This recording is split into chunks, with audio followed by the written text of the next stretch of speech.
어, 미국에는 지난 주간이 땡스기빙이었습니다.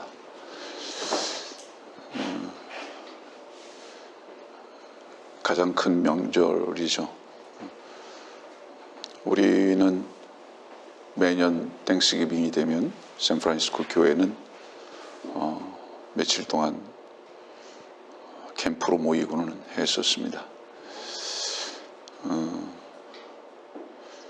우리가 미국에 지금 현재 있지는 않지만 오늘 강원도에서 땡스기빙을 기념해서 농사 지은 거 가져오고, 또 충청도에서 또 빈손으로 안 오시고 농사 지은 거 가지고 오시고, 가까운 데에 있는 사람들은 빈손으로 오고, 그 이상한 교회입니다.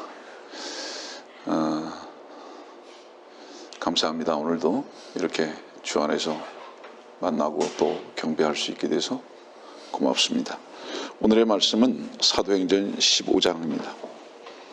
사도행전 15장 13절 말씀부터입니다. 그들이 잠잠해진 후에 야고보가 대답하여 말하기를, 형제 여러분, 내게 경청하라.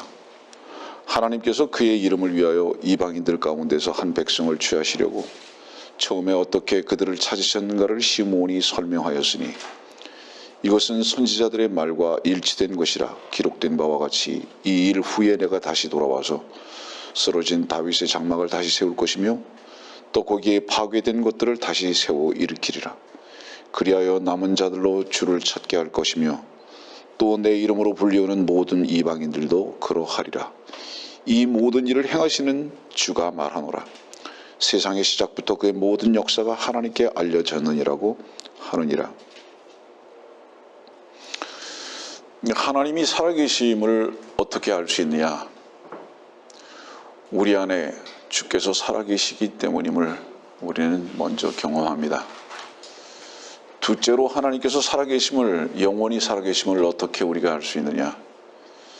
세상에 돌아가는 역사성 속에서 하나님의 말씀대로 이루어지는 것을 보면서 그분은 살아계신 하나님이라 하는 것을 우리가 알게 됩니다. 그래서 오랜만에 얘기하지만 역사를 히스토리라고 명명한 것은 결코 우연이 아니다.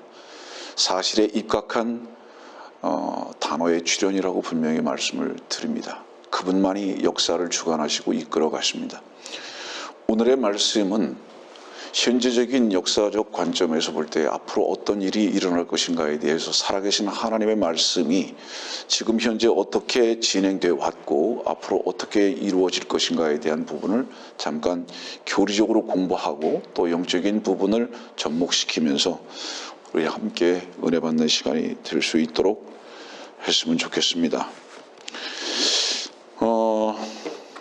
제가 가끔 중동 지역의 소식을 여러분들에게 전해드리는데, 며칠 전에는 미국의 폼페이오 국무장관이 사우디아라비아를 방문했죠. 그 다음에 그 방문에 이스라엘의 네타냐후 수상이 함께 동행했습니다. 그래서 아주 유익한 결과를 얻었다고 발표했습니다. 여러분들, 사우디는 무슬림의 성지입니다. 그곳에서 이제 이스라엘과의 연합이 시작됐다는 것은 몇 주 전에도 말씀드렸듯이 이제 물꼬가 드디어 터진 것이라고, 여러분들에게 광고 겸 설교했던 그 내용이 또다시 현실로 와서 확인되어지는 그런 일들이었습니다. 얼마나 우리의 가슴을 설레게 하는 것인지 모릅니다. 그래서 오늘의 말씀을 통해서 우리는 무엇을 보냐 하면 앞으로 어떤 일들이 일어날 것인가. 왜냐하면 이 말씀은 우리가 어떤 관점에서 봐야 하느냐 하면 지금까지 하나님께서 성경에서 약속하신 그 말씀은 그대로 이루어졌다는 것을 우리가 확인하면서 앞으로 분명히 이분께서 약속하신 그 말씀 그대로 이루어질 것을 또한 우리는 확실하게 알기 때문에 기대감을 가지고 이 말씀을 우리는 청종하고 듣는 것입니다. 여러분들, 그 사도행전 13장과 18장 사이에 15장이 끼어 있는데, 이것을 말씀드리는 이유는 뭐냐면 사도행전 13장에 최초로 이제 바울이 이방인들에게 내가 가서 복음을 전하겠다는 말씀을 하고요. 그 다음에 사도행전 15장은 최초의 예루살렘 교회에 모이는 겁니다. 사도들이 다 모여요. 제자들이 모여요. 이유가 무엇이냐면 그 이유가 15장 1절의 내용 때문입니다. 다시 말하면 율법을 지켜야 하고 할례를 받아야 하고 이런 것들을 자꾸 말하는 사람들이 있는 거예요. 그것으로 인해서 교회의 분란이 생기고 갈등이 생겼습니다. 이것을 함께 모여서 주님께서 과연 우리들에게 무엇을 말씀하시고 원하실 것인가에 대해서 함께 모여서 상의하고 결정하는 바로 그 모임입니다. 여기 사도행전 15장의 이야기예요. 그리고 나서 18장으로 가면은 다시 사도 바울이 마지막으로 나는 이제 이방인들에게 가노라. 이게 뭐예요? 무슨 얘기죠? 그 전까지는 사도행전 13장, 15장, 18장 이전까지는 복음을 전하는 대상이 다 누구였다는 얘기냐면 유대인이었다는 것을 의미하는 것입니다. 그래서 사도행전 15장이 있기 전에는 교리가 굉장히 혼란스러웠습니다. 어떤 교리가 혼란스러웠냐면 은혜의 복음을 향한 교리가 혼란스러웠던 것을 사도행전 15장에서 사도들이 이제 이것을 정리해 나가고 있는 것입니다. 다시 말하면 사도행전은 여러분들이 이미 아마 공부 시간에 배웠겠지만은 사도행전은 복음서에서 자 마태, 마가, 누가, 요한, 복음 그 다음에 순서가 뭐죠? 사도행전입니다. 왜 이 말씀을 드리냐면 사도행전은 복음서로부터 연결되어지는 연결점에서 하나의 과도기입니다. 과도기라는 것은 뭐죠? 정리가 안 돼요. 혼돈스러운 거예요. 예. 그래서 무엇이 정리가 안 되고 무엇이 혼돈스러우냐? 은혜의 진리의 말씀이 정리가 안 되고 혼돈스러운 거예요. 또 하나는 뭐냐면 그 전까지만 해도 모든 복음을 들어야 하는 하나님과의 관계는 이방인들은 아니었어요. 다 유대인들이었단 말이죠. 그 이방인들은 개였기 때문에 성경에서 볼 때에 그렇기 때문에 하나님의 말씀과는 결코 어떤 인연을 맺을 수 없었던 것입니다. 이게 복음서까지의 끝이에요. 그러다가 사도행전은 넘어오면서 이제 뭐죠? 이방인들의 시대로 교회 시대로 넘어가는 겁니다. 어디서? 유대인들의 시대에서. 이것은 뭐를 의미합니까? 과도기적인 관점에서 우리가 볼 수밖에 없는 거예요. 그래서 우리 사도행전 15장 1절은 이렇게 얘기하잖아요. 유대에서 내려온 어떤 사람들이 형제들을 가리키며 말하기를 너희가 모세의 율법에 따라 할례 받지 않으면 구원을 받을 수 없나라고 하더라. 이거는 곧 무엇과 같냐 하면 할례를 받지 아니하면 구원을 받을 수 없노라. 이건 뭐냐? 단순히 믿음으로만 안 된다. 무엇인가 행해야 된다. 그렇죠? 꼭 무엇과 같냐 하면 캐멜파같이 침례를 받아야 구원을 받을 수 있다. 이렇게 말한다든가. 그럼 아직도 다른 부분에서는 뭐예요? 행하지 않으면 구원에서 떨어져 나가서 구원을 상실해 버릴 수밖에 없다. 이렇게 말하는 거죠. 그러니까 이런 부분에 대한 아직 정리가 되지 않은 그런 상태에서 이 사도행전 15장이 시작되는 겁니다.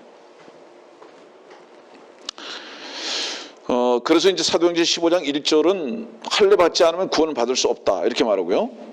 사도행전 15장 11절 말씀은 오늘 여러분들은 중심이 사도행전 15장이니까요. 우리는 주 예수 그리스도의 은혜로 구원을 받는 것을 믿으며 여기서 우리는 뭐냐 하면 이스라엘 사람들입니다. 유대인들이에요. 그 다음에 그들도 마찬가지니라고 하더라. 이게 뭐예요? 이방인들이에요. 이방인들도 그렇다 이 말이죠. 그래서 사도행전 15장은 베드로가 설교한 내용이 중심인데요. 물론 야고보가 지금 13절에 야고보가 지금 잠잠하라고 경청하라고 말하고 있지만은 정리를 지금 베드로가 하고 있습니다. 그런데 사도행전 2장의 설교를 누가 하고 있죠? 사도행전 2장의 설교도 베드로가 하고 있습니다. 여러분들 이미 알겠지만 사도행전 2장의 설교의 내용하고 사도행전 15장의 설교의 내용은 완전히 다릅니다. 다시 말하면 간혹 제가 말하지만은 사도행전 2장의 형제라고 호칭하는 그 형제는 100% 유대인들입니다. 교회의 형제들이 아닌 거예요. 다시 말하면 형제는 뭐죠? 피를 나눠 가진 거죠. 유대인의 형제는 아브라함의 피를 나눠 가진 겁니다. 그러나 우리가 서로 형제와 자매라고 호칭할 수 있는 것은 누구의 피 때문이죠? 우리 주 예수 그리스도의 보혈로 인한 것입니다. 새로운 출생이죠. 그래서 우리는 세상에서 말하는 형제라는 그런 개념하고 완전히 다른 의미에서의 형제입니다. 영광스러운 호칭이죠. 정말로. 왜냐하면 육신의 피를 나누는 것은 결국은 죄와 또한 그 결과로 썩어질 수밖에 없지만 주 예수 그리스도의 보혈이 우리 안에 생명으로 역사하는 것은 그 생명의 주님께서 우리를 거듭나게 하셨을 뿐만 아니라 우리를 영원히 하나님의 아들 되게 하시는 바로 그 위치로 우리를 데려가신 것이기 때문에 이게 놀라운 호칭입니다. 자, 그러면 이 사도행전 15장은 주님께서 죽으시고 33세에 죽으셨죠? 주님은. 그 다음에 13년이 지난 다음에 사도행전 15장을 썼어요. 그러니까 약 주후 46년이 됐죠.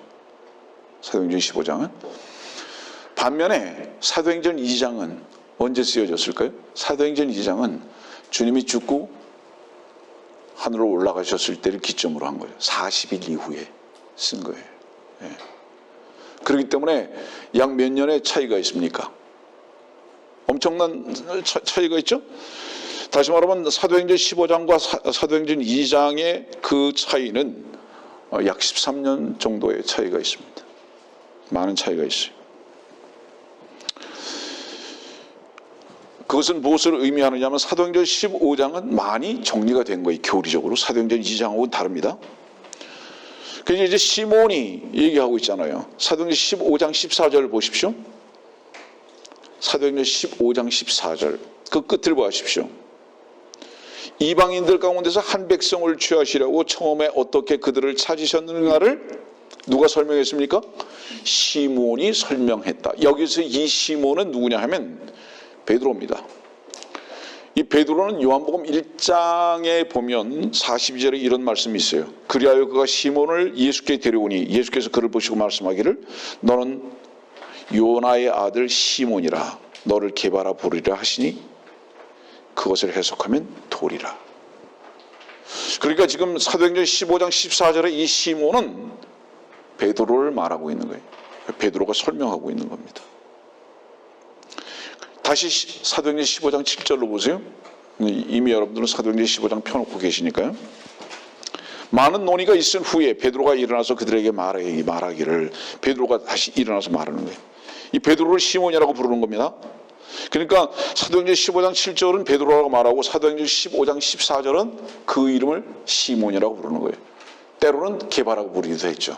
그러니까 이렇게 다르게 지금 기록하고 계신 것을 여러분들 압니다. 그래서 16절 말씀 여러분들 한번 보세요. 사도행전 15장 16절. 16절 뭐라고 말씀하죠?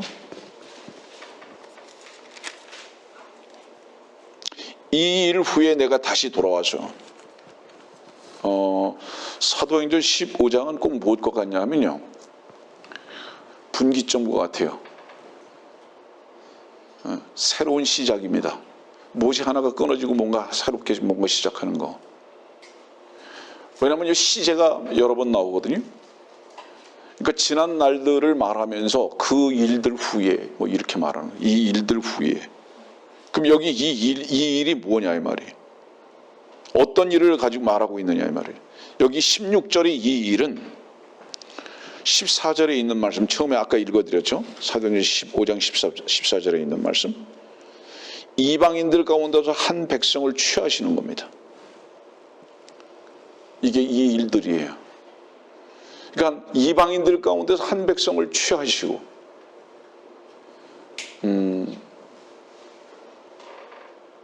제가 믿는 것은 여러분들에게는 주의 보혈을 이미 간증한 분들입니다.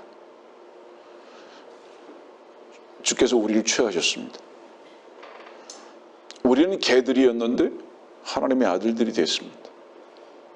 다시 말하면 무엇 때문이죠? 주께서 우리를 위해 피 흘리심을 믿은 믿음 때문에 주님의 은혜와 사랑과 피 흘리심에 근거한 겁니다. 결코 우리들에게 그 어떤 것도 구원과 연결시킬 수 있는 어떤 거리가 없어요. 다만 우리는 뭐죠? 죽은 겁니다. 십자가라는 것은 뭐를 의미하죠? 여러분들 망자라 그러잖아요. 망자라는 게 무슨 뜻이죠? 죽은 사람을 말할 때 누구누구 이름 되지 않습니다. 죽은 사람을 말할 때는 누구의 이름을 대지 않고 망자 이렇게 얘기합니다. 망자라는 뜻은 뭐예요? 그 이름이 끝났다는 거죠. 세상에서는 망자로 끝난 것 같지만은 우리는 다시 죽었다가 산 자들이기 때문에 새로운 이름을 얻었는데 그것이 그리스도인이라는 이름을 얻은 것입니다. 그러면 구원의 관점에서 볼 때 우리는 이미 무엇을 경험한 것입니까? 망자를 경험한 거예요. 이미. 네. 세상에서의 축하의 일들은요, 전부가 다 멍해를 더하는 것뿐입니다. 결혼 축하한다고요? 이제 새로운 신랑 만나고 아내를 만나서 즐거움만 있는 줄 아세요? 그것이 나의 어때요? 짐이에요. 시집 갔죠? 즐거움만 있습니까? 시댁에 눈치 봐야 돼요. 늦잠 자던 거 못 자요. 매일 새벽에 일어나서 남편 넥타이까지 매줘야 돼요.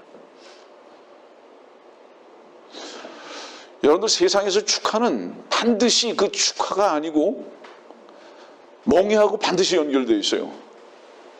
예? 아이 낳아서 축하했다? 거짓말하지 마세요. 새로운 멍해의 길을 걷는 거예요. 직장에서 뭐 승진했다? 새로운 멍해가 덧입혀진 거예요. 세상에서의 모든 축하는 무엇과 연결되느냐? 새로운 짐을 더할 뿐이에요. 근데 여기 전부 다 속잖아요. 왜 축하하죠? 너무 좋은 일이라고 생각하는 거죠. 우리가 축하할 일은 뭐죠? 그것이 끝나는 거죠. 그 우리의 축하의 기점은 뭐죠? 내가 끝나고 그리스도를 얻은 거죠. 그분께 속한 거죠. 이게 그리스도인의 유일한 축하받을 일이었던 거죠. 여러분들은 처음 주님을 영접하고 여러분들이 끝나고 주님을 영접했을 때 그 기쁨을 혹시 기억하십니까? 네. 혹여 여러분들이 주님을 향한 첫사랑을 잊어버렸다면 여러분들이 처음에 구원받았을 때로 항상 돌아가세요. 여러분들의 위치가 십자가에서 발견되어졌을 때 여러분들의 모습이 어땠는지를 한번 각인시켜 보십시오. 내 자신은 저주였고 내 자신은 부끄러움이었고 빨리 끝났으면 좋겠다라는 존재였어요. 십자가에서 못 박혀서 아무것도 할 수 없는 존재였다고. 거기에서 주께서 새로운 생명으로 우리에게 덧입혀 주신 이것을 한번 여러분들이 잊지 말고 한번 생각해 보시라 이 말이에요. 이 세상에서 어떤 일들이 있을 때마다 말이에요. 그것이 좋은 일이든 나쁜 일이든 억울한 일이든 슬픈 일이든 외로운 일이든 어떤 일이든지 여러분들이 원래 출발점과 여러분들이 끝났던 십자가로 한번 가본다면 여러분들은 그 모든 혼란에서 다시 재정비하게 될 거예요. 이야, 내가 그때 그렇게 돼서 끝내버리고 주 예수 그리스도로 말미암아 풍성함을 얻었는데 라는 것으로 다시 여러분들이 새로워짐을 얻게 될 것입니다. 반드시 그쪽으로 가야 돼요. 그래서 우리가 쉴 수 있는 곳은 유일하게 어디입니까?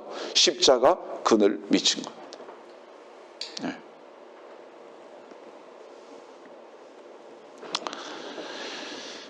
그래서 이제 이 일들 후에 이렇게 말했죠. 그래서 여기 이 말씀과 동일한 시제를 우리는 히브리서 8장에서 볼 수 있습니다. 한번 찾아보세요. 히브리서 8장.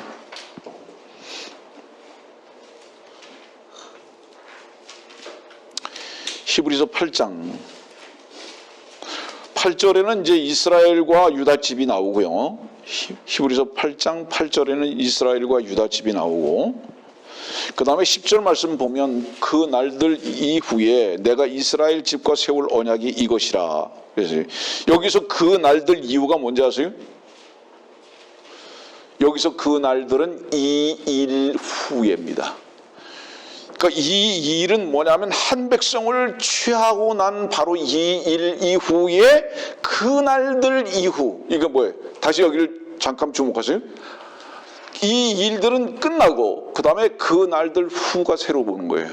히브리서 8장의 10절에 있는 이 말씀은 지금 사도행전 15장에 있는 16절 말씀에 이 일이라는 시제가 끝나고 그 다음에 히브리서 8장 10절에 그날들이 도래하는 거예요. 이것이 무엇이냐면 교회의 휴고와 예수 그리스도의 재림을 동시에 말씀하고 계시고 같은 시제로 말씀하시는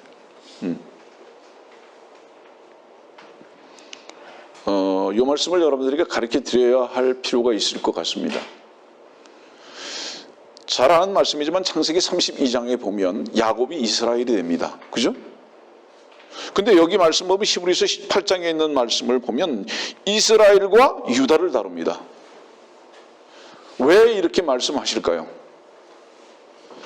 야곱이 영적으로 다루심을 받는 부분 앞에서는 이스라엘을 말씀하십니다. 성경에서. 그러니까 야곱이 이스라엘이 됐잖아요. 창세기 32장에 보면 더 이상 너를 야곱이라고 하지 않는다. 그럼 하나님께서 지금 야곱을 다루시는 거예요. 역사성 속에서 계속 다루시는 거예요. 그 역사성 속에서 야곱을 다루신 영적 결과를 이스라엘이라고 말씀을 하고 계시고요. 그 다음에 유다집이라고 말씀하시잖아요. 이 유다라는 것은 뭐냐면 그 민족이 왕이 될 것을 말씀하시는 거예요. 이 두 가지 관점에서 이스라엘 집과 유다 집을 말씀을 지금 하신다는 거 잊어버리지 마십시오.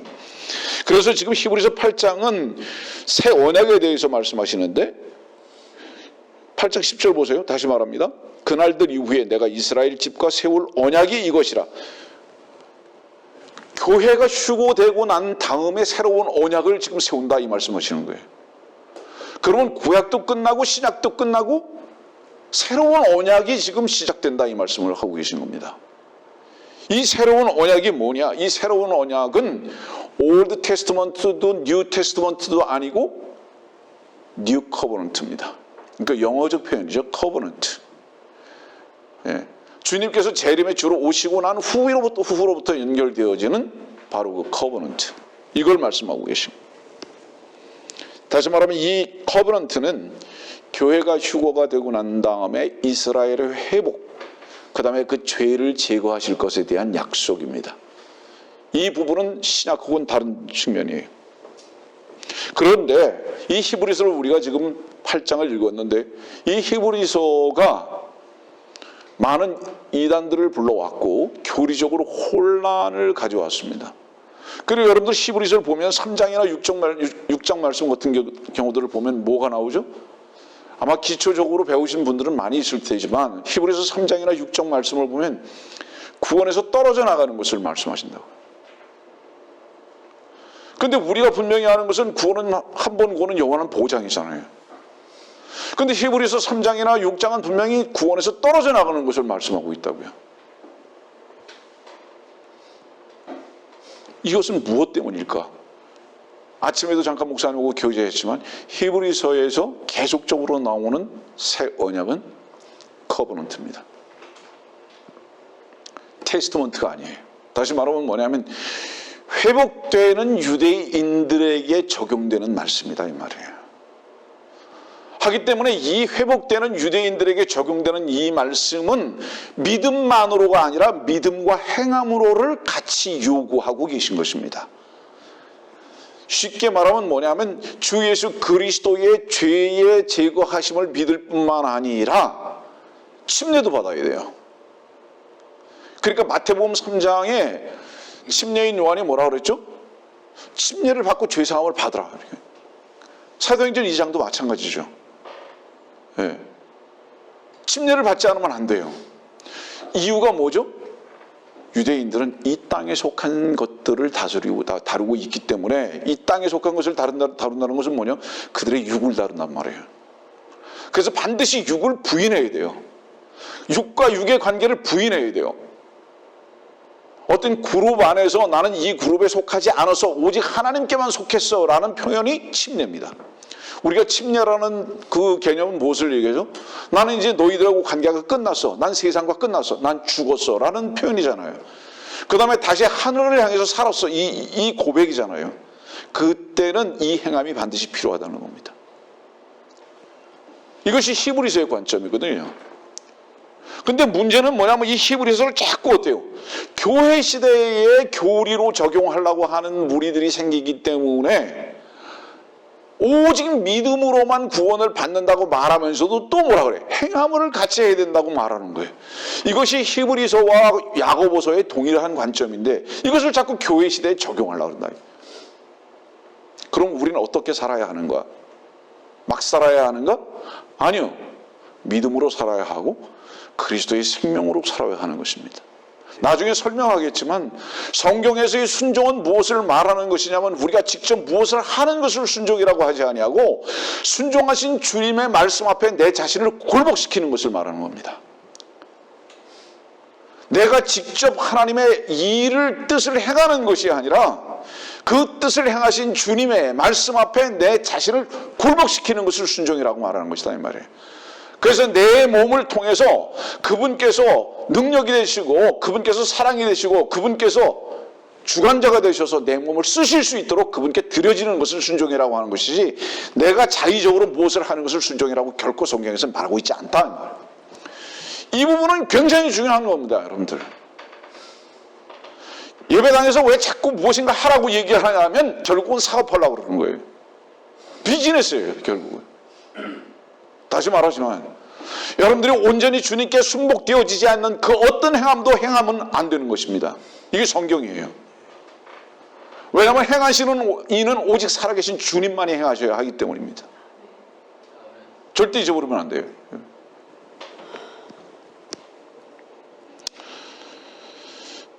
정리합니다. 히브리서나 야고보서는 교회에게 교리적으로 적용된 말씀이 아니에요.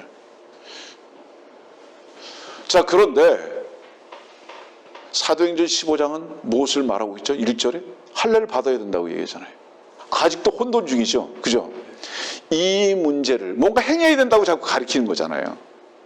이 문제를 해결하기 위해서 예루살렘에 모인 거예요. 바울도 모이고 바나바도 모이고 베드로도 모이고 사도들이 다 모여서 과연 주께서 우리들에게 요구하시는 것이 무엇이고 이방인들에게 요구하시는 것이 무엇이냐, 이거에 대한 결론을 사도행전 15장에서 내리고 있는 겁니다. 굉장히 중요한 관점이죠. 그렇기 때문에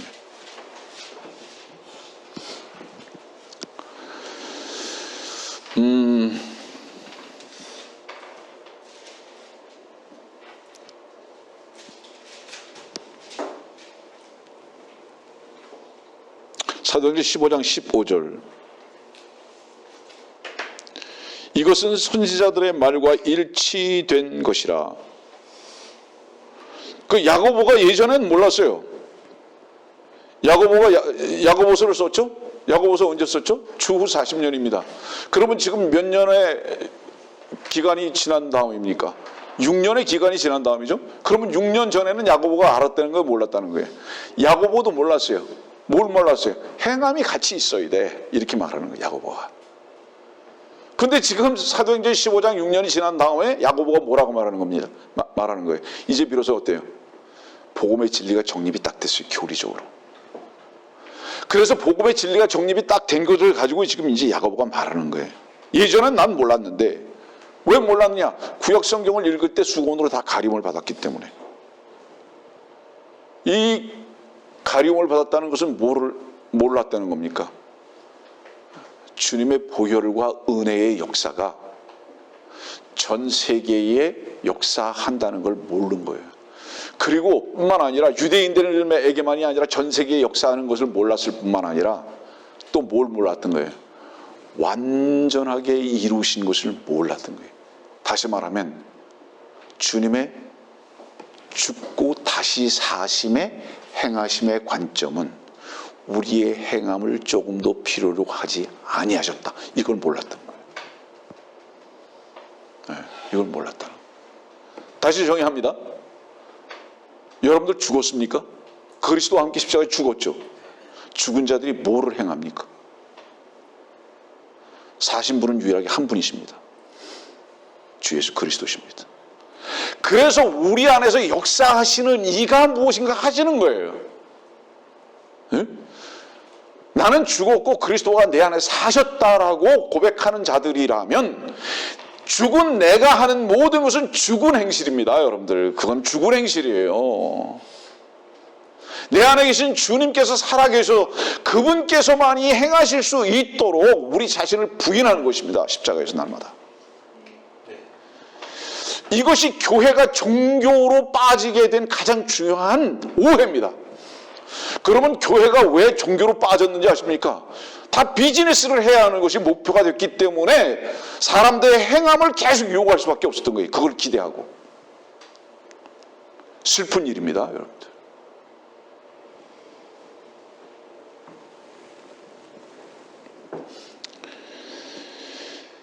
그 다음에 이제 뭐라고 말씀하십니까? 한 백성을 취하고 나서, 그 다음에 어떻게 되죠? 한 백성을 취하시고 나서 끝? 아니죠. 내가 다시 돌아와서. 끝 아니고 다시 돌아온다고 그랬잖아요. 다시 돌아와서. 뭐죠? 교회는 휴거되고 주님은 재림하시는구나. 이 말씀은 무엇을 말하죠? 교회는 영원하지 않다. 영적 교회는 영원하지만 교회 시대는 영원하지 않다 이 말이에요. 오해하시면 안 돼요. 끝이 있다. 그리고 난 다음에 뭐예요? 이스라엘의 회복이 올 것인데 이스라엘을 회복하시는 이유가 뭐라고 그랬습니까? 다윗의 장막을 세우기 위해서. 자, 그러면 이 일들 후에 어떤 일이 일어나는가? 이 일이 뭐죠? 주목하십시오. 오늘 굉장히 중요한 교리입니다. 이 일은 뭐죠? 교회 휴거입니다. 교회 이 휴거가 있고 난 다음에 어떤 일이 일어나는가? 데살로니가 후서 2장 6절입니다. 이제 너희는 무엇이 맡고 있는지를 아나니 이는 그가 자기 때에 나타나는 것이라. 8절입니다. 그리고 나서 그 악한 자가 나타나니 주께서 그를 자기 입에서 나오는 영으로 소멸하시고 그의 찬란한 오심으로 제거하시리라.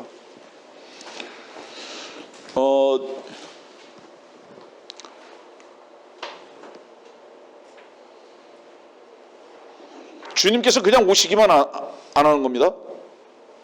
주께서 오실 뿐만 아니라 악한 자를 제거하십니다. 재림의 주만 오시는 것이 아니라 악한 자를 제거하십니다. 찬란한 오심으로 그냥 오시기만 하는 게 아니라 악한 자를 제거하신다. 심판이죠. 주님의 재림의 두 가지 목적. 하나는 뭐죠? 적그리스도를 제거하는 겁니다. 심판하시고. 또 하나는 뭐죠? 찬란하게 오시기 원하는 겁니다. 왕으로, 태양으로, 빛으로 오시길 원하시는 그분이. 그래서 이 일들 후에 어떤 일이 있느냐? 적그리스도가 나타나고 그 다음에 주님의 재림이 있다. 예전에 제가 그런 설교했어요. 어떤 사람들은 휴거를 말할 때도 이렇게 말하거든요. 이 세상에서 휴거되려면 단순히 구원받아서 안 된다. 주님께 순종하고 충성하지 않는 자들은 휴거당하지 않는다. 이렇게 말합니다. 아니에요. 보세요. 휴거의 조건은 뭔지 아세요? 세상 사람들의 색깔이 어떻죠? 우리는 누런색입니다. 백인이 있고 흑인이 있죠. 검은 풍선과 노란 풍선과 하얀 풍선이 있습니다. 하얀 풍선은 올라갈 자격이 있고 까만 풍선은 땅에서 터져야 하는 게 아닙니다. 이 세 가지 풍선이 다 올라갈 수 있어요. 세 가지 색깔의 풍선이. 무엇 때문에 올라가죠? 그 풍선 안에 있는 헬륨 때문입니다. 헬륨 가스 때문에 올라가거든요. 우리가 휴거되는 것은 우리의 행동이 바르거나 그러기 때문에 휴거가 당하거나 안 당하는 것이 아니라 우리 안에 구원받은 자들 안에 계신 주의 영인 때문입니다. 주의 영이 우리 안에 계신 것이 근거가 돼서 주께서 우리를 부르시는 거예요. 공중으로. 우리의 행위에 근거하지 않는다 이 말이죠. 다시 말합니다. 여러분들. 성경에서 말하는 행위는 굳이 얘기를 한다면 두 가지입니다. 우리를 기대하셔서 행하라고 하셨던 구약적 개념의 행함이 있어요. 그러나 신약적 개념의 행함은 어떤 행함을 말하시냐 하면은 오히려 우리가 행해야 할 열심을 부인하고 주께서 우리의 행함이 되시는 것으로 우리 자신을 드려지는 바로 이것을 요구하시는 것이라는 것을 크게 의미해서 그림을 그려야 되는 거예요. 이것을 자꾸 사람들이 오해하거든요. 이유가 뭘까요? 우리가 무엇을 해야만 되는 것이 우리들 속에 아주 깊이 있어요. 그래야만 하나님께 인정받을 것이라고 생각하는 무엇인가 어떤 관념이 있어요, 우리들 속에. 그러나 하나님께서는 결코 우리를 인정하신 적도 없고 인정 안 하십니다. 하나님께서는 누구만 인정하셨느냐? 그 아들만 받으셨고 인정하셨어요. 그래서 우리는 그분께 속한 자들일 뿐이지 개체가 없어요. 구원이라는 것은 우리가 그분께 속한 자들인 것입니다, 여러분들. 우리가 무엇을 해서 구원받지도 않았고 우리가 무엇을 해서 의롭게 되는 것이 결코 아닌 거예요. 이 부분을 앞으로도 절대로 잊어버리지 마십시오, 여러분들. 우리가 무엇인가 하려고 그러는 것은 결국은 어디에 속는 것이냐 하면 마귀에게 네가 해 하는 것에 속는 거다, 이 말이에요. 바로 그것을 하려고 했기 때문에 우리가 죄를 알았던 거예요. 율법을 지키려고 했기 때문에 죄를 알았던 것이고 양심대로 살려고 했기 때문에 죄를 알았던 거예요, 우리가. 그리고 거기서 우리가 한번 자유함을 얻었고 주 예수 그리스도의 진리 안에서 새로움을 맛봤는데도 불구하고 왜 자꾸 우리가 이전으로 돌아가려고 하느냐, 이 말이에요. 이것을 갈라디아서는 뭐라고 얘기합니까? 이 병신 같은 새끼들아, 이렇게 말씀하시잖아요. 갈라디아서 3장에. 어리석은 자들아, 이 쪼다들아.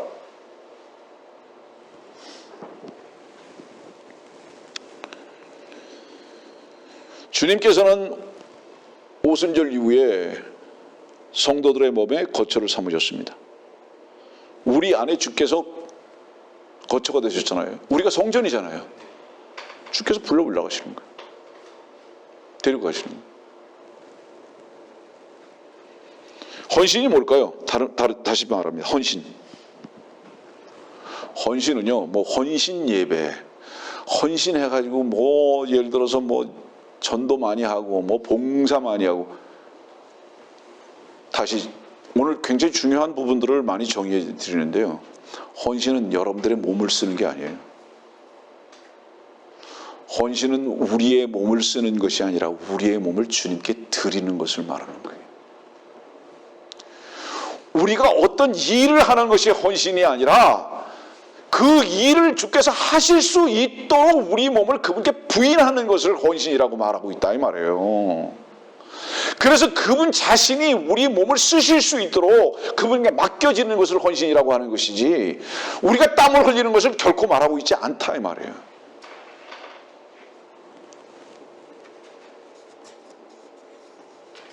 헌신은 우리가 우리 자신을 쓰려고 하는 것을 주여 당신이 나를 쓰십시오 하고 드리는 것입니다.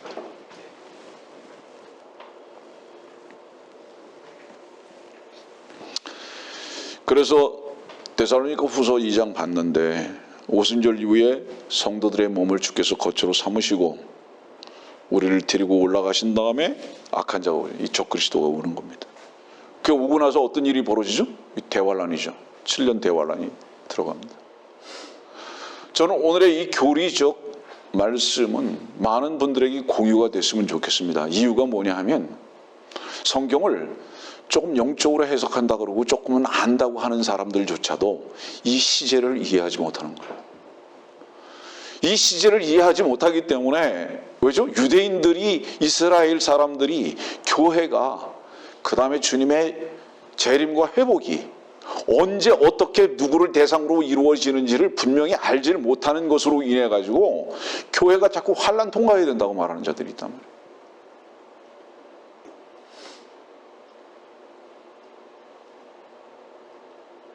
그래서 그런 사람들이 온 지역을 다니면서 사경해야 한다고 그러고 성경 가르친다고 하면 진리의 말씀을 대적만 하는 거죠, 사실은. 자, 보세요. 며칠 전에 몇 시간 버스 타고 가가지고 설교 듣고 왔어요. 형제자매님한테 설교 제가 듣고 왔어요. 왜? 난 설교 들을 데가 없다고 내가 그랬어요, 형제자매한테.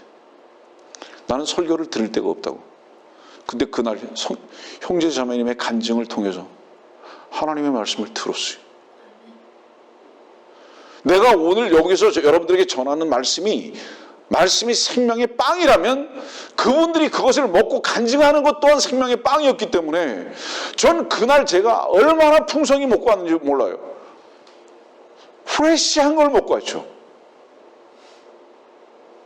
이것이 교제고 나눔이에요. 들을 곳이 없어요. 저에게도.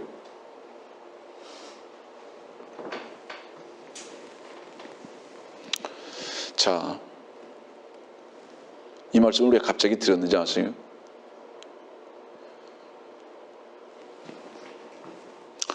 솥에요, 음식을 하려고 음식을 끓였는데 야생박이 들어갔잖아요. 그 야생박이 들어간 걸 그냥 먹으면 어떻게 되죠? 사람 다 죽잖아요. 그런 차라리 어때요? 밥퍼를 하면 안 돼요. 밥퍼 목사 같이 그런 밥퍼를 하면 안 된다고요.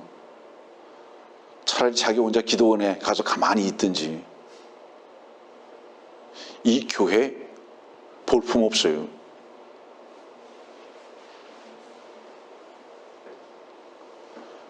왜 볼품이 없는지 아세요? 이 교회가 목사가 볼품이 없기 때문에 볼품이 없는 거예요. 예? 교회의 모습은 목사의 모습이래요. 근데 이 목사가요,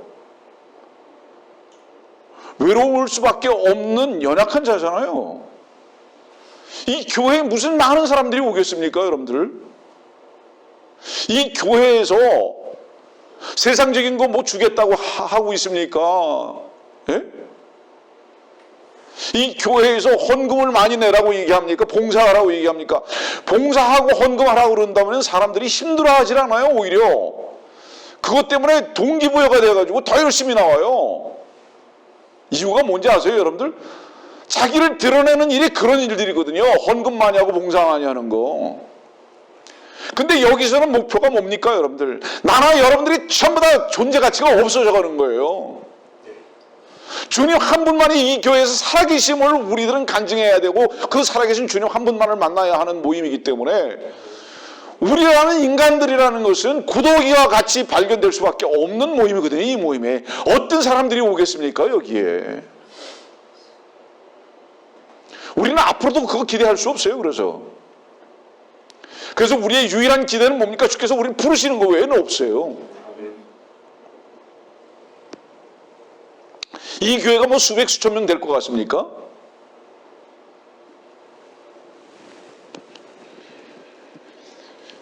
그러나 우리에게 한 가지 만족이 있어야 되죠. 주의 말씀을 전하고 그것을 먹고 여러분들이 또한 그것을 내어놓는 풍성함의 교제는 항상 있어야 할 줄 믿습니다. 그것이 살아있는 교회입니다. 그것이 이 교회가 존재해야 할 유일한 목표고 이유입니다.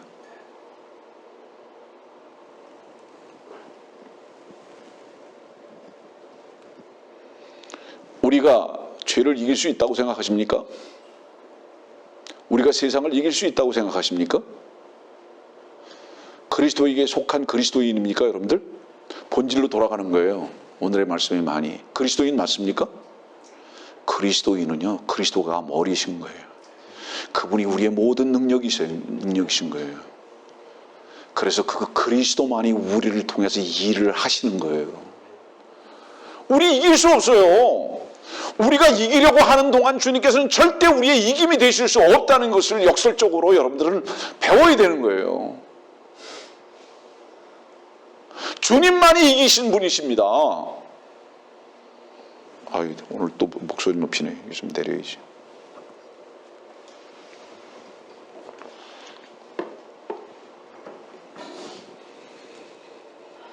주님이 우리의 이김이 되셨습니다.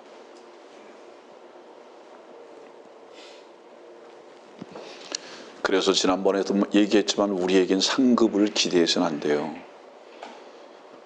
상급은 머리 대신 주님만이 얻으시는 것이 되어야 합니다.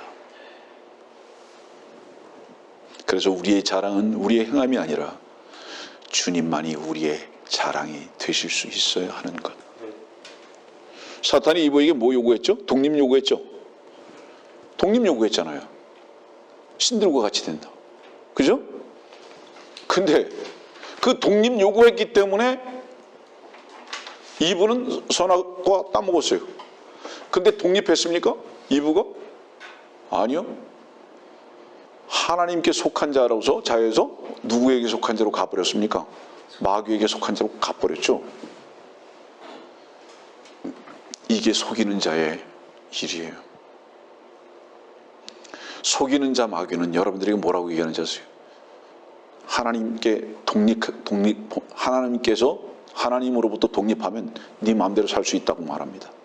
근데 그 마음대로가 독립이라고 여깁니까, 여러분들? 여러분들 한번 마음대로 살아보세요. 여러분들의 혼과 영은 점점 묶여져 갈 겁니다. 어디에 묶여져 가는지 아세요? 자, 생각해 보세요. 돈 벌고 싶어서 돈 많이 벌었어요.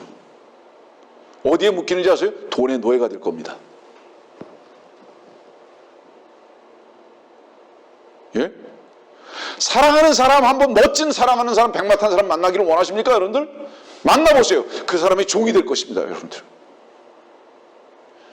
이 땅에 속한 모든 독립을 추구하는 것은 사실은 마귀가 자기의 소유가 되게 하기 위해서 우리들을 유혹하는 거예요. 그러나 진정한 독립과 자유는 어디 있습니까? 그리스도 안에서만 있습니다. 진리를 알면 자유함이 있는 것입니다. 이것이 진정한 독립이거든요. 이 독립은 외롭지 않습니다. 이 독립은 불평이 없습니다. 이 독립은 만족이 있고 위로가 있으며 나눔이 있습니다. 그래서 우리는 주님의 권위를 인정하면서 사는 것이 우리의 기도가 되어야 하는 것입니다. 그래서 우리의 계산은 유일하게 한 가지만 있어야 되죠. 뭐죠? 내가 참으로 주님께 속한 자인가? 내가 주님께 참으로 속한 자인가?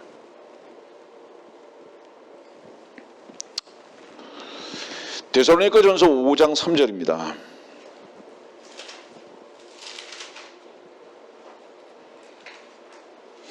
그들이 평안하다 안전하다고 말할 때에, 여러분들 데살로니가전서 5장을 집에 가셔서 한번 자세히 관찰하고 공부해 보세요. 여기는 구원받은 교회를, 성도들을 형제로 말씀하고 계실 뿐만 아니라 구원 못 받은 유대인들도 다루고 계십니다. 근데 지금 이 유대인들이 어땠죠? 평안하다, 안전하다. 주목하십시오. 유대인들이 왜 평안하다, 안전하다 할까요? 이유가 뭘까요? 팔레스타인 땅은 먹을 게 풍부하고 입을 게 풍부하고 거처가 풍부해질 겁니다. 그죠? 거기다 어땠죠? 포탄과 총탄이 끝일 겁니다. 이유가 뭘 거예요? 주변에 있는 모든 나라들과의 평화를 맺을 것이니까. 유엔을 정점으로 해가지고. 어떻죠? 이것은 의미하는 바가 뭐죠? 육신적인 모든 요구가 충족됐습니다. 이제. 육신적인 모든 요구가 충족됐어요. 그렇잖아요. 불안할 게 뭐 있습니까? 자, 보세요. 은행에 수십억, 수백억 들어가 있죠? 몸은 삼손같이 튼튼하죠? 자식들은 공부 잘하죠? 아내하고 남편 사이는 서로 사슴과 토끼같이 알콩달콩하죠? 이제 남은 게 뭐만 있죠? 자는 것만 있죠. 평안하다, 안전하다, 자는 것만 있죠.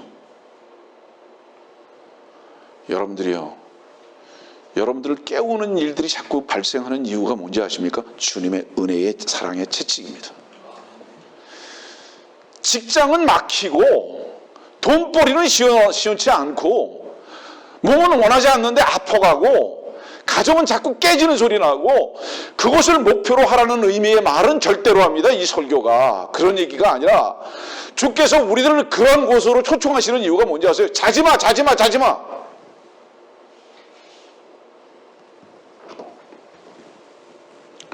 감사죠. 예? 사도 바울이 왜 두들겨 맞으면서 왜 그렇게 기도 3번이나 기도하면서 나중에는 또 주님을 높이고 찬양했는지 아세요? 내가 평안하고 안전한 것보다는 차라리 주님의 채찍이 나를 깨울 수 있다면 그 깨움을 통해서 내 눈은 주님을 바라볼 수 있습니다라는 고백이에요. 이것이 우리들의 소원이 될 수 있다면 이건 고상한 거 아닙니까, 여러분들? 이것이 그리스도인들의 목표가 되어야 하는 것이 아니냐 이 말이죠. 자는 자들은 어떻죠? 밤에 도둑같이 오는데 알 수가 있어야죠.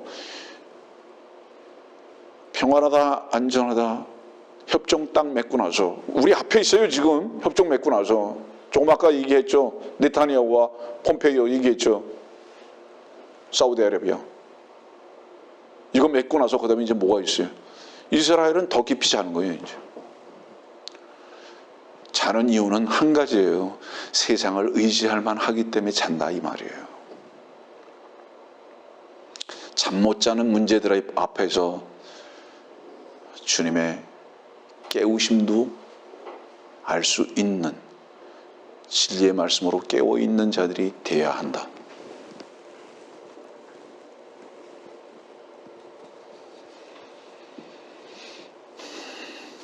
그런 자들 어땠다고 뭐라고 그랬어요? 결단코 피하지 못한다.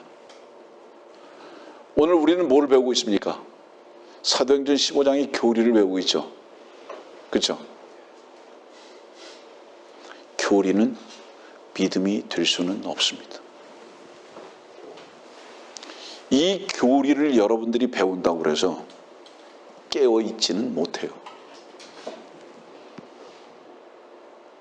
그래서 지식이 우리를 깨우는 게 아니에요. 믿음만이 우리를 깨울 수 있습니다. 근데 이걸 공부만 하고 말잖아요. 교리는요, 이것이 이것이다라는 것을 가르쳐 줄 수가 있어요. 그 필요성을 알게는 한다 이 말이에요. 교리는. 제가 예전에도 얘기했지만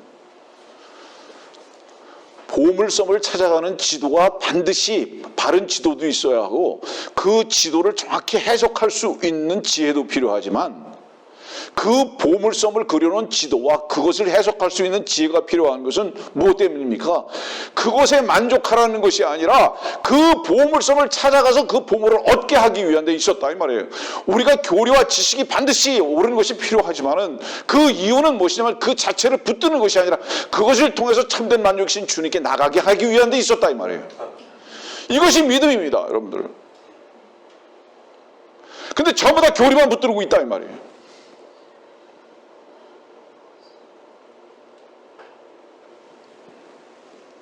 여러분들 저를 가까이서 여러 해 동안 봤어요. 내가 목청을 높이는 일은 유일하게 무엇인가? 이거 하나 외에는 안타까움이 없는 거예요.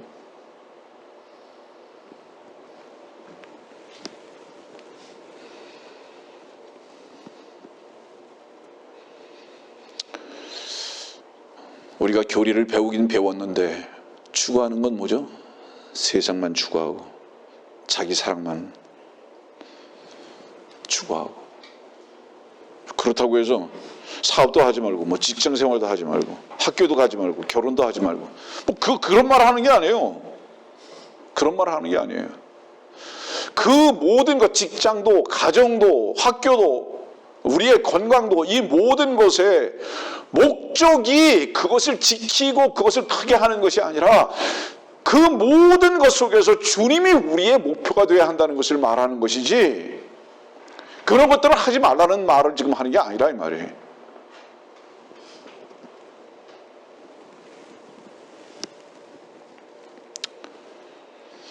그래서 주님을 믿지 않는 자들은 주께서 밤에 도둑같이 오시는 것 피할 수 없다. 데살로니가전서 4장 16절입니다. 주께서 호령과 천사장의 음성과 하나님의 나팔 소리와 함께 하늘로부터 친히 내려오시리니 그러면 그리스도 안에서 죽은 자들이 먼저 일어나고 그러고 나서 살아남아 있는 우리도 공중에서 주와 만나기 위하여 그들과 함께 구름 속으로 끌려 올라가리니 그리하여 우리가 영원히 주와 함께 있으리라. 그리스도 안에서 죽은 자들이 먼저 일어나고, 어디서? 무덤에서. 그리고 나서 살아남아 있는 우리도 공중에서 주와 만나기 위하여 그들과 함께 구름 속으로 끌려 올라가리니. 죽어 있는 자가 어떻게 음성을 듣고 무덤에서 올라올까? 질문. 스스로 잠은 자도 하세요? 주님의 음성을 들을 수 있는 자격자들은 유일하게 자기 자신이 죽어야 할 존재로 먼저 발견되어야 하는 것입니다. 나는 죽어 있었구나. 언제 알죠? 살아계신 주님의 음성을 들었을 때 비로소 알게 됩니다. 나는 죽어 있었구나. 그랬는데 살아있다고 생각했구나. 그렇기 때문에 살라고 몸부림쳤구나. 우리가 죽어 있을 때 주님의 음성을 듣고 부활했죠. 주의 영으로 새롭게 됐죠. 무덤에 있는 자들 주의 음성을 듣는 순간 무덤을 떨치고 일어나는 거예요. 아까도 말씀드렸듯이 우리가 주님께서 부르실 때 반응할 수 있는 이유는 처음 죽었을 때 반응을 한 것에 근거한 겁니다. 난 죽어 있었다. 근데 주의 음성을 듣고 비로소 이 음성이 살아있는 생명의 말씀이구나라는 것을 알게 된 순간이 있잖아요. 구원받고 거듭났다면. 그 말씀이 주께서 공중에서 우리를 부르실 때도 역시 능력으로 역사하셔서 우리를 깨우시고 불러 올리실 것이라는 그 말씀을 데살로니가 4장은 말씀하고 계신 거예요. 그래서 무덤에 있는 자들도 잠에서 깨어날 것입니다. 사람들은 그러죠. 이게 무슨 공상 만화를 그리고 말하는 건가 무슨 그러겠지만 사람들은 자기의 경험과 이성에 자기 자신을 가둬놓기 때문에 그것을 넘어가는 것은 아예 어떻죠? 불가능 내지는 코미디 이렇게 여기는 거죠. 그러나 우리가 한 가지 분명히 불가능한 것에서 가능한 것을 본 것은 나 같은 죄인 살리신 그 은혜 놀라웠던 것입니다.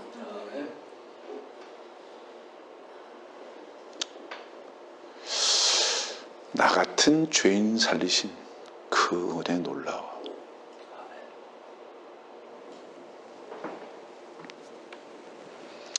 그래서 우리를 구름 속으로 끌고 올라가실 겁니다. 왜죠?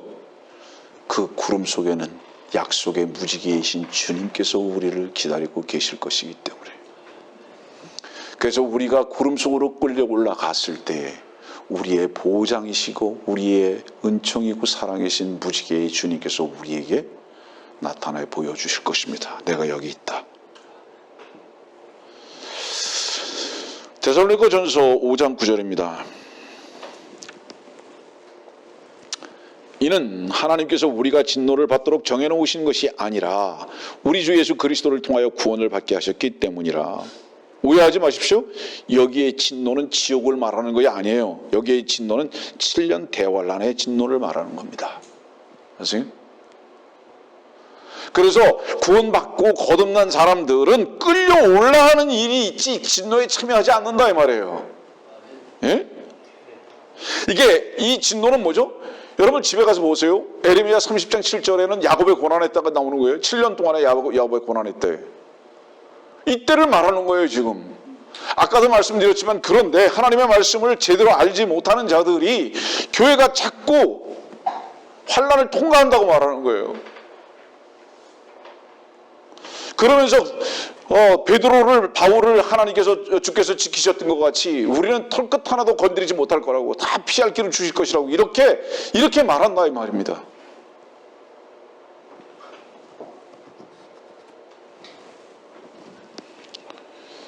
사람들한테 제가 종종 이렇게 말하거든요. 제발 교회 다니지 말라고. 그럼 사람들은 그런 말 들으면 경기를 일으킵니다. 어떻게 목사가 교회 나와라 해야 할 목사가 교회 나오지 말라고 이렇게 말하나요? 교회 나오지 말라는 것이 아니라 순서를 지키라 이 말입니다. 교회는 누가 나와야 하느냐? 영과 진리가 뭔지를 안 사람들이다. 거기서 알았다는 것은 뭐를 얘기하죠? 그 영 안에 그 진리에 참여한 것을 말하는 것입니다. 그런 자들이 예배당에 나와서 그 영과 진리로 주님을 찬양하고 경배하는 겁니다. 그런데 그 실제적 경험이 없는 자들이 예배당 와가지고 연극만 하는 거예요. 그래서 연극 무대가 됐잖아요. 그래서 제가 과한 표현이 아닙니다. 예배당이라는 극장 들어오면서 입장권 내고 오는 거잖아요. 헌금이잖아요.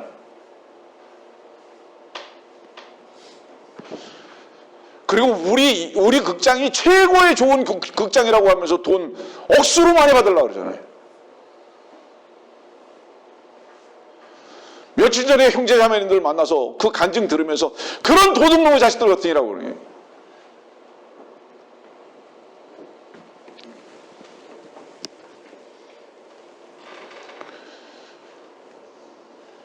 교회는 목욕탕과 같습니다. 진리의 말씀으로 씻는 곳이에요. 예배당에 와가지고 한 번도 씻은 적이 없어요. 괜히 왔다 갔다만 하는 거예요.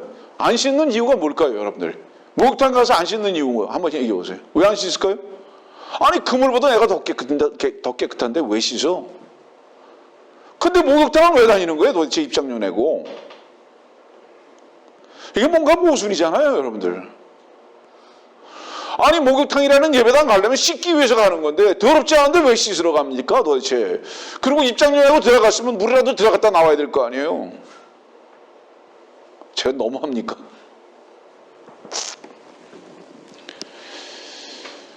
죄의 문제는 가지고 있는 거 알면서도 그것이 씻어져야 할 것인지 제거되어야 할 것인지 한 번도 알지 못해요. 괜히 왔다 갔다 하더니. 예수 믿는 게 뭔지 모르는 거죠. 아까도 얘기했지만 사도 바울은 사탄의 가시를 오히려 은혜라고 그랬어요. 여러분들, 왜 사탄의 가시를 은혜라고 했는지 아세요?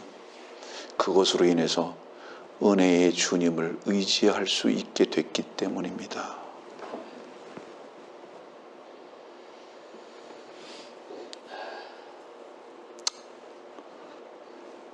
어떤 자매님이 그러시더라고요. 예전에는 왼수 덩어리였는데 이제는 은혜를 만나고 보니까 남편이 이뻐 보이고 감사하다. 여기 앉아있는 어떤 자매님이 그런 고백하시죠. 그거 왜 그러죠?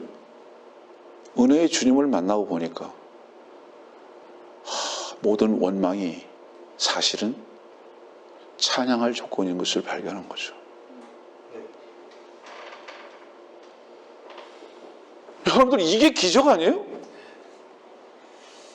때리면 같이 때려야 하는 삶을 살았었는데 한 대 맞으면서 감사할 수 있다면 이게 기적 아닙니까? 이것이 우리들로 인해서 생길 수 있는 일입니까? 능력의 말씀과 주님으로 인해서만 고백할 수 있는 고백이 아닙니까? 우리는 이러한 빵을 먹고 마시는 자들이 되어야 합니다. 날마다. 이 간증이 이 교회에 있어야 하는 것입니다.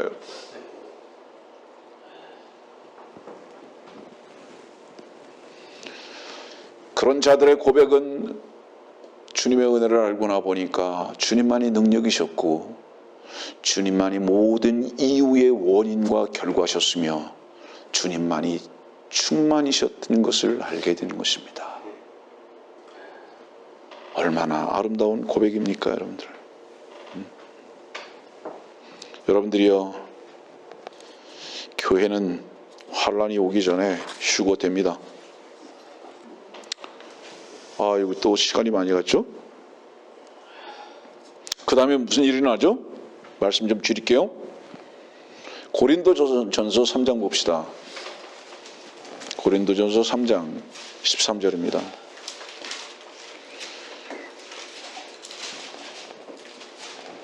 각 사람의 일한 것이 나타나게 되리니 그날이 그것을 밝힐 것이라. 그날이 그것을 밝힐 것이라 그랬죠. 여기 그날이 뭐죠? 그리스도의 심판석이에요. 여기 그날은 그리스도의 심판석입니다. 그날이 그것을 밝히리라. 모르죠? 뭐죠? 그것이 뭐죠? 각 사람이 일한 것. 그리스도의 심판석에서 각 사람이 일한 것이 밝혀질 것이다. 근데 이 말씀만 보면 어떤 오해를 하죠. 사람들이 우리가 뭘 해야 되는 거구나. 또 이렇게 생각하죠. 징그럽죠, 진짜? 계속 뭐 하는 것을만 가죠. 우리 형제님 말씀 나 다시 인용할 거예요. 징그러 진짜.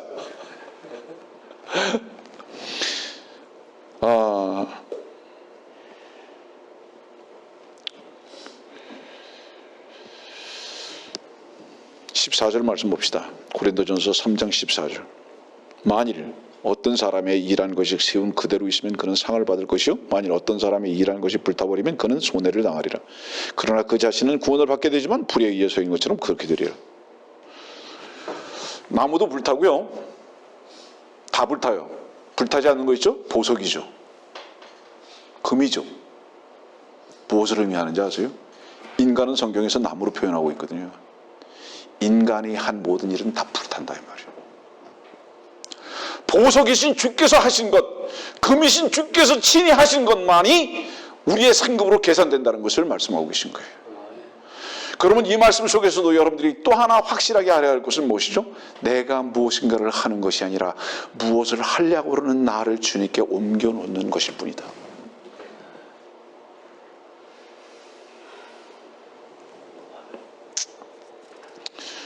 다 태워버린다. 그래서 뭐라 그랬습니까? 그 자신은 구원을 받게 되지만 불에 의해서인 것처럼 그렇게 되리라. 자, 여러분들 이 말씀에 대한 분명한 교훈이 하나 있죠. 그 교훈이 뭐죠? 창세기 한번 19장 보면 어떤 말씀이 있죠? 시간 관계상 보지 맙시다.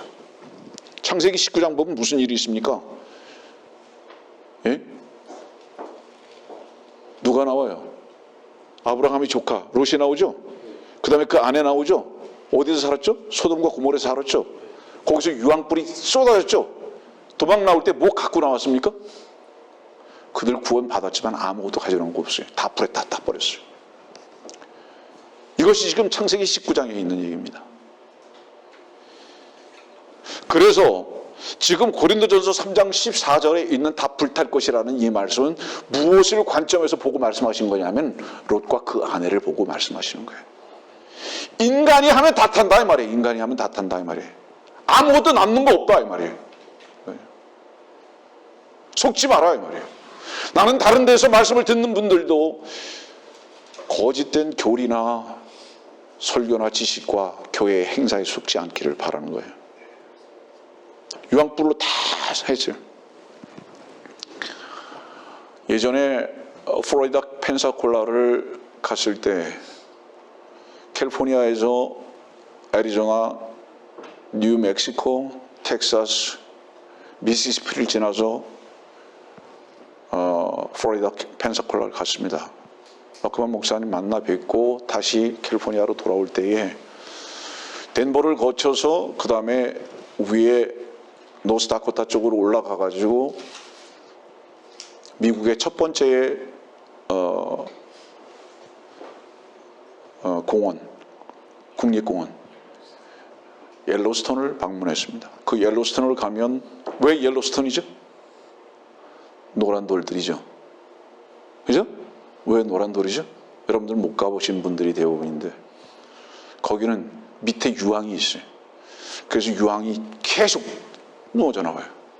연기가 뿜어져 나오고 막 밑에서부터 막 간헐천이 막 물이 막 그냥 70m까지 올라가고 막 그러거든요. 그 밑에 뭐가 있는 거예요? 세계에서 최대로 많은 불이 저장되어 있습니다. 그 밑에. 그래서 옐로우스톤이 폭발을 하면 전 미국이 다 그냥 초토화가 돼버리는 겁니다. 소돔과 고모라가 유황불이 내렸다는 것은 밑에 화산이 폭발했다는 거죠. 거기에서 뭐 가져올 수 있었어요? 없었죠. 그래서 불 가운데서 구원을 받지만 피하긴 피했어요. 그럼 얼마나 부끄럽습니까, 여러분들? 자, 여러분들이 그리스도의 심판석에서 부끄러움을 받지 않으려면 제발 여러분들이 무엇을 하지 마세요. 속지 마세요. 여러분들이 무엇을 하지 말고 다 탈 거예요. 오히려 주님께 의탁하세요. 그래서 주님께서 친히 일하실 수 있도록 여러분들은 도구만 되세요. 그것은 주님의 기억하신 바가 될 겁니다.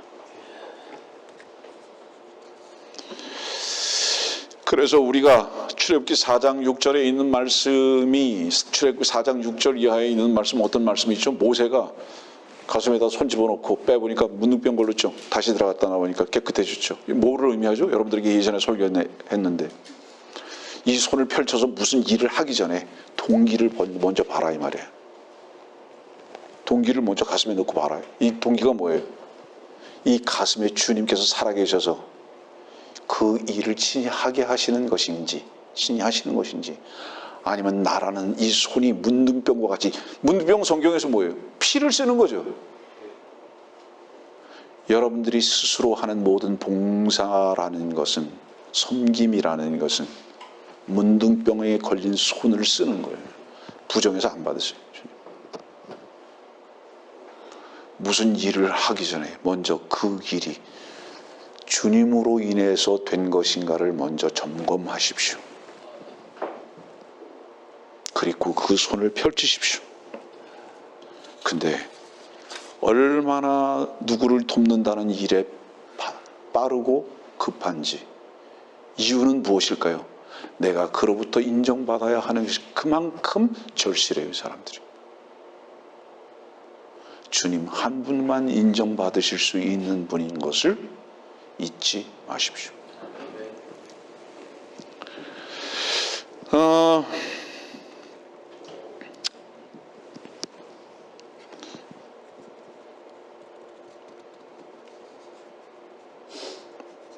요한일서 2장 28절 말씀만 보고 마치겠습니다. 어린 자녀들아, 이제 그분 안에 거하라. 이는 그가 나타나실 때 우리가 담대함을 가지며 그가 오실 때 그의 앞에서 수치를 당하지 않게 하려 함이라. 그가 나타나시고 그가 오실 때 수치 당하지 않게. 그럼 어떻게 해야 수치를 안 당하는 거예요? 이 계시록 16장 15절에 있는 말씀은 어떤 말씀이냐면 자기 옷을 지켜서 벗은 채로 다니지 않는다. 수치를 당하는 건 뭐예요? 벗은 채로 있는 거죠. 이 말씀의 의미가 무엇이냐면 수치를 당하지 않으려면요, 입어야 되잖아요. 근데 뭐를 입어야 되죠? 인간이 짠 것으로 입으면 안 돼요. 그것은 옷이 될 수 없어요. 우리가 그리스도의 심판 속에서 수치를 당하지 않으려면 어떤 일이냐? 사람들이 보는 눈을 가지고 눈 가리고 아무하지 마세요. 사람들은 뭘 보죠? 예배당에 와서 봉사 많이 하고 뭐 많이 하는 것을 보고 저 사람은 기억하신 바 분명히 받을 거야. 옷 정말 잘 입고 다닌다. 무슨 뭐 메이드 인 이태리 옷을 말하는 것이 아니라 저 사람은 장로님이고 권사님이고 저 사람은 봉사 많이 하고 헌금 많이 하고, 이야 저 사람은 옷을 진짜 입고 다니는구나. 그러니까 뭐라 그래요? 사실은 주님께서 보실 때는 수치스럽게 벌거벗게 다니면서 자기는 다른 사람들의 평가에 의해서 평가받으면서 나는 입고 다닌다고 뻑이고 돌아다니는 것을 말하는 거예요. 여러분들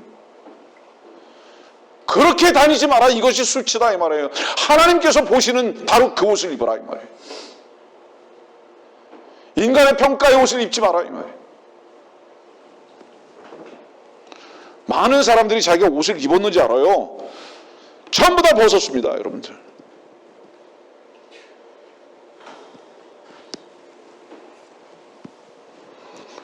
복음서에 뭐라고 말씀하셨죠? 하나님을 사랑하라, 네 이웃을 네 몸같이 사랑하라. 이 말씀은 순서가, 그죠? 하나님을 사랑하고 그 다음에 이웃을 사랑하죠. 왜 순서가 그렇게 됐는지 아세요? 하나님을 사랑하는 자는 하나님의 사랑이 네 이웃도 사랑하게 된다는 말씀을 하신 거예요.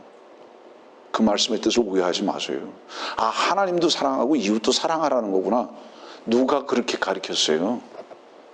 순서가 하나님을 사랑하고 이웃을 사랑하라는 그 이유 자체가 뭔지 아세요? 하나님을 사랑해서 그 사랑을 덧입으면 이웃을 사랑하는 그 사랑은 그 하나님의 사랑으로 사랑하게 되는 것이다. 이 말씀을 정한 거예요. 성경에서의 모든 인본주의는 주님을 대적하는 것이잖아요. 지금 이 시대의 라오디게아 교회인 이유는 무엇입니까? 시민의 권리밖에 없어요. 인간의 권리밖에 없어요. 얼마나 인권을 하는지. 그러나 지금 인권을 말할수록, 동물권을 말할수록 하나님을 향한 신권은 눈을 씻고도 볼 수 없는 세상이 되어버리고 말았습니다.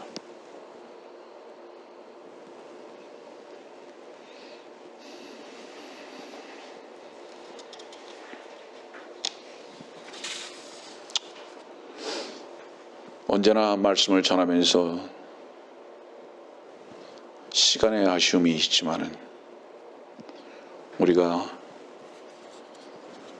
정해진 시간이 있기 때문에 모든 것을 다 말씀할 수는 없습니다.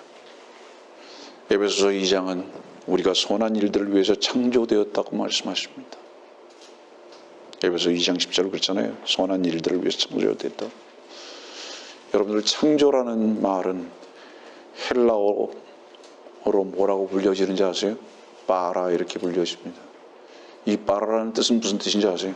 하나님만이 일하셨다는 뜻입니다. 선한 일은 우리가 하는 게 아니에요. 선한 일을 위해서 창조되었다는 것은 하나님께서 우리의 일이 되실 수 있어야 된다는 그 말입니다. 하나님께서 우리의 일이 되신다. 여러분들이요, 우리에게 소망이 있습니까?